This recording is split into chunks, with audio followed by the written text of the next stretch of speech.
Going to kind of slow things down a little bit. Got a lot of people doing all kinds of exciting tech talks, standing and looking at charts and graphs and stuff, but we're going to bring it down a bit, mellow it out. Got some chairs here, comfy. Old school notes, none of this high-tech stuff. So Nye with BlockDemon, as Brian said, we've been in the Solana ecosystem for quite some time, run a lot of validators. We do more than just that. We do staking APIs and a lot of stuff for institutions. And we support, sadly, I got to admit, at this point, we support more than just Solana, 60 plus different protocols, which is a bit of a challenge. And with me, I have Jas, CEO with Astrolane. Hey guys, thank you. Thank you for having me here, Nye. So I'm the co-founder of Astrolane. We're a high-performance Solana infrastructure company. Among other things, the flagship product that we have is a transaction sending module. It aggregates transactions across Jito, Paladin, and our stake-weighted quality of service connections to ensure that most transactions are landed within 0 to 1 slots. Cool. So I guess we'll jump right into it. I know our title of the talk is maybe vanilla's best, but maybe it's not. So we'll jump right in. Jas, one of the biggest topics we're seeing, kind of one of the patterns we've seen throughout the day is we're seeing more and more teams both developing and deploying all different kinds of either custom Solana clients or variants of existing ones. We've got teams developing entirely new clients. In your view, do you see as a potential risk to network stability, or is it just part of a natural innovation cycle? So the question that you're asking is, how many clients do we need, right? So the answer is not an absolute number. It's a range. And let me walk you through how I would calculate that range. So the first thing is client diversity. We obviously need more than one, and we've reached that point, right, with Agave and FireDancer. But more than that, being a high-performance chain, what we need to ensure is that each of the clients are well-maintained, well-funded. They need to be audited, which means that we can't have a lot of them, as they need to be funded or supported through the foundation somehow. So the answer lies between 2 to 5. And as we're having more and more clients, they also need to be application-specific. So we need clients which are also really good with RPC operations, data ingestion, indexing, and all of that. FireDancer does really well with validator operations. We also need, people are building these SIG clients, I think, which do very well with RPC operations and all of that. So I think 2 to 5 is the right range that we're looking for, but we also need application-specific. So, and brings us to the next question for us, at least from the BlockDemon perspective. It makes, obviously, deployment really difficult. I think for operators that are only running, if they're only running 1 or 2 protocols, or maybe they're concentrating on Solana, running multiple validators and clients might not be a challenge. But for folks like us, we're running, 60 plus. It can be difficult for us. So ideally, if in an ideal world, if it weren't for Solana being targeted towards something very specific, we'd say vanilla is the best. We only want to run 1 client per protocol. We run 60 different protocols. Why would we want to exponentially increase that, right? But in the case of Solana, we've got fit for purpose is extremely important, right? And so for us, we have different requirements also from a customer perspective. It's unlike many of the other protocols. Every customer comes to us with a slightly different requirement. It could be an individual person who wants to run a validator. It could be an institution that wants to run a set of validators. It could be somebody who wants to do specific things on RPC. It could be somebody who just wants to land transactions. So all these things are different use cases, and they all have different business models. So even from just a business product perspective, we do need still some sort of client diversity in the Solana space. And again, with the end goal really being something that's extremely performant. And that is the differentiator for Solana. And I don't think we can really accomplish that without some client diversity. So, some kind of questions actually, we also talk about, the health of the network. And obviously with client diversity comes added risks. One of those obvious added risks is not just misconfigurations and the obvious things, bugs, but really bad actors. Correct. So, Jas would probably know more than us. We just sit there and run nodes. We don't necessarily dig down in every transaction. But I think maybe you can tell us some stories about maybe some of the worst bad actors that you've seen, or some strange things you've seen on the network. There are a lot of strange things that we see in the network all the time, because we're kind of in the middle between users who are wanting to send their transactions and also validators.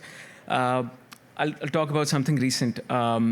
we were seeing in gossip that some validators are basically mimicking the PAL port so that users inadvertently send transactions to them, and then the same validator would then sandwich those users, right? And this is like value extractive when it doesn't have to be. So I could not figure out whether this was being done just for pure profit, or was it being done to look like, to make Paladin look bad, right? So I actually do not know that. Do you have any thoughts on that? Like, why is this happening? I mean, well, the thing is, right, first of all, there's no way to tell. There's no way. And secondly, if you're a really determined bad actor, why not do both? Correct. Right? If you can both make money and make competitors look bad, why wouldn't you do that? Yeah. So, that's one of the challenges, that inevitably all these protocols are going to have bad actors. Correct. So my question to you is then, how does client diversity at all affect that? I mean, from an attack surface perspective, and or just saying, oh, there's only going to be one type of client. What's your view on how client diversity affects the scope of that possible risks? So with having diverse set of clients, you obviously increase the attack surface for bad actors wanting to malign the network and profit off the network. But the most important thing is that's already baked in, right? Because you have economic security, which is backing the network. You'll have slashing and all of that. So that's going to take care of that. As part of like Block Demon, I know you're involved a lot with the governance process, and you see a lot of these complex RFPs and feature gates that come up. Is it a challenge when you're maintaining multiple validator clients and you're seeing the effects of these various RFPs? Absolutely, absolutely. And this also directly, also kind of a bit of a segue for bad actors too, because we have the same issues. Not just bad actors, but also bugs, all these sorts of high risks. So not only do you have an increased attack surface, but you have a entirely different attack surface for potential bugs and other exploits and things that aren't necessarily malicious, but still can cause problems in the network, specifically for somebody who's trying to deploy at scale like we are. So, not just one protocol, not just one client, but again, not only client diversity, but also customer diversity.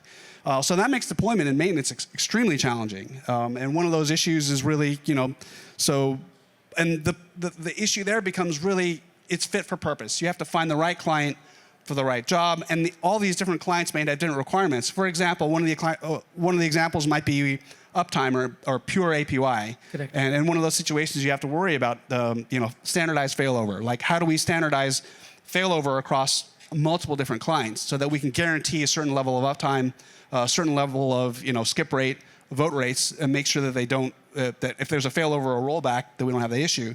And that's an extremely big challenge. Again, because as many of you probably already know, running a Solana validator is not cheap. Right? It's one of the most expensive things you can run today, even just for pure bandwidth and hardware costs, hands down. So if you have a dedicated failover system, you're looking at literally double your operations cost per validator. Now, again, because of client diversity and because you have customer diversity, product diversity, that isn't always a fixed place. So, for example, for RPC, you can get away with a cluster. For some validators that are just getting their toes in the water, they may not need an absolute failover situation, right? Which also, there's the other question of, to get that last percent, you may need failover, for example, just for gaming APY. And so from that perspective, metrics. What's that? The leaderboard metric. Yeah. Yes. So, and it's people just battering over leaderboards. And as most people know, if you look at your average leaderboard today, anybody who looks at them understands that the first 20, 30 plus are noise. Right? Literally random noise. And it really has nothing to do with actually quality of the validator. It is random noise. And if you're gaming that leaderboard and you think that running a backup validator with a standard failover is going to help that, just from the failover perspective, I just want to skip a vote or I don't want to skip a leader slot, you're going to be very disappointed because that's not how you're going to win the leaderboard game. So even that might not be the case. That's not the reason why you want to run a backup. That's why we need stake pools who actually try to understand, what's like how the validator is contributing into the network, right? And we also have like an ETP in Switzerland. So when we're applying to these stake pools, one of the consideration is how we're like helping the ecosystem. So as a big operator versus a small operator, what sort of like failover mechanisms do you have at Block Demon? Yeah, I mean, there's the standard one that you would always do, which is literally you just have a lot of monitoring that's not. We have a lot of custom monitoring internally, and a lot of stuff is constantly monitoring all our nodes for their performance, not just uptime. So if you notice that a validator is not doing well, it makes sense to preemptively fail over. So that's one of the things you might be looking at. And one of those things is part of that. Really, the biggest piece of that isn't the failover mechanism, because the failing over almost anybody can do. Everybody knows how to do that. The most important thing is having a standardizing monitor environment, such that all your validator clients across every single possible operations, whatever the kind of product you're trying to delivering, has a standardized monitoring requirement. And that is across all protocols as well, because you don't want to have your monitoring sit there and have to customize per protocol what to do with each one. So getting that funneled down into a common monitoring environment across multiple protocols and making it agnostic is one of the biggest challenges. And in my opinion, that's actually much more difficult than the failover perspective, which I think everybody understands. So I think from Block Team, we spent a lot of time on just basically monitoring more than the failover thing, which may not make sense. But again, something the customer wants, and one of them is they want to know that you find problems before they do. Correct. And I'm sure, Jas, you're fairly familiar with that. You don't want to be the last one to say, hey, something's wrong. Yes. And I think you guys have a lot of institutional clients, so the requirements differ. Right? Yes, exactly. So depending on the customer, they have different requirements for what they think is performant, what doesn't work, and what does work. But again, you can't.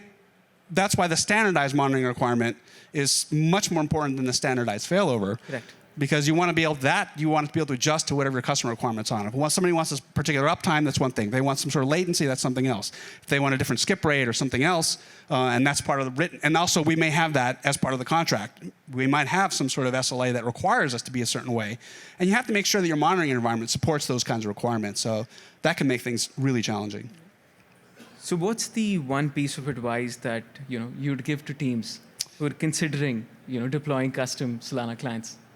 I think for Block Team, the answer is, because we have such a huge customer diversity, the answer is really fit for purpose.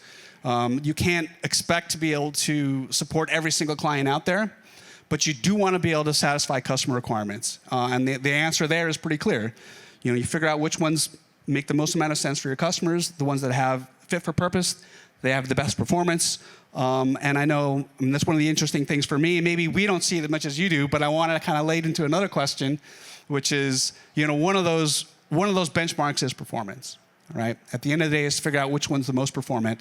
And I think that's one of the things that client diversity is. It's a forcing function, right? Correct. Do you have any opinions on what that looks like for if you're a client developer, or you're somebody like you that does care very much about these kind of performance metrics? So at the end of the day, what we care about is that the transactions that our users send, they land, right? So the stake weight, the amount of stake that a validator has, that's the most important metric, obviously, other than the fact that they need to have uptime, right? But what we're seeing a lot in the network at this point of time is validator games where, as you've said, on the leaderboard, they want to be at the top. But services like us, where we help validators boost their revenue, right? It helps them make more money so that they can fund all these failover operations, all of these monitoring requirements that exist, right? And that's the key difference, where somebody like you might not need it, but smaller operators do need services like us so that they can make that extra buck to fund all of these other operations. Yeah, which brings me to the next question about client diversity, and that is, so at Block Team, we see one of the biggest divisions between what the products look like, specifically for Solana, somewhat in the other protocols, but mostly Solana, is that we're seeing a very, very clear line between validator operations and RPC services. And then TX landing lies somewhere in the middle, because there's some other reasons why TX landing is important with the validator perspective. So from Astrolane's perspective, just give you some ideas of what that looks like for you when you're looking at different kinds of clients from implementing what you guys want to do, which I understand is basically all three. Yes. It's just that we work with mostly G2 and PAL client at this point of time, and all of these kind of games which happen, right? They're basically, we're looking at landing the most amount of transactions for our users at the most amount of time. So that's what we're doing. Right, and so from a client diversity perspective, we are only looking at currently Agave and Jito. Yes, correct. Now, if you think, that space is going to obviously increase. So at some point, you guys will have to do more than just one client. Correct. And for different, so can you kind of walk me through what that would look like for you to start adopting different requirements? Like, what would be the motivator, and what would be what would be your metrics, or what would be the minimum kind of where you want to be able to start thinking about different clients? So as most of the network starts adopting fired answer, right, that will be an important aspect for us to look at. So it's mostly about how much stake is being onboarded to fired answer, and as it increases, as the performance metrics also increase, we would be looking at those factors. Got it. Makes sense. Yeah. Good. Any other questions for me, actually, on client diversity? Yeah. All good. All good. All right. We're going to probably try to wrap things up early, Yes. make some space. Correct. So thanks for chatting with me. Appreciate your time. Thank you, Nai.